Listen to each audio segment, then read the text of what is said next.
લા મેન્સાના ભાગીદારી પેઢીમાંથી ઉચાપત તથા છેતરપિંડી કરનાર 2 આરોપીઓને ઝડપી પાડતી સુરત શહેર ઇકો સેલ ક્રાઇમ બ્રાન્ચ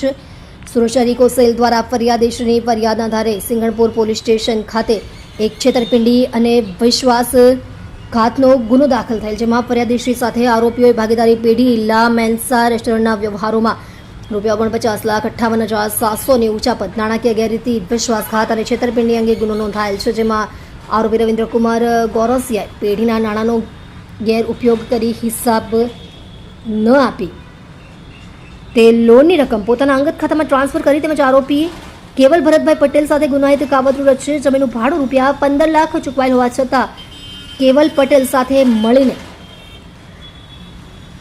ભાડું બાકી હોવાનું દર્શાવી ફરિયાદીશ્રીને લીગલ નોટિસ મોકલી મિલકતનો કબજો મેળવવાનો પ્રયાસ કરતા આવેલ, જે આધારે ફરિયાદીશ્રી દ્વારા લેખિત રજૂઆત કરતા તપાસ કરી ગુનો રજીસ્ટર્ડ કરી જેની તપાસ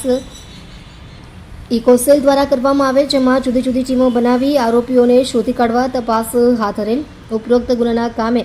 તપાસ તજવીજ હાથ ધરતા તેમજ ટેકનિકલ અને ખાનગી બાતમીદારો દ્વારા તપાસ તજવીજ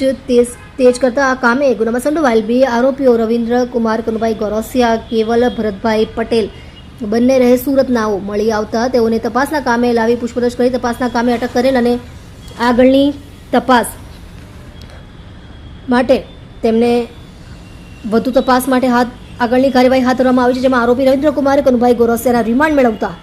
રિમાન્ડ મંજૂર થતાં આગળની તપાસ શરૂ કરવામાં આવી છે. જોતા રહેજો શ્રમિકો કી આવાજ news channel. Reporter Shriram Sirsat સાથે.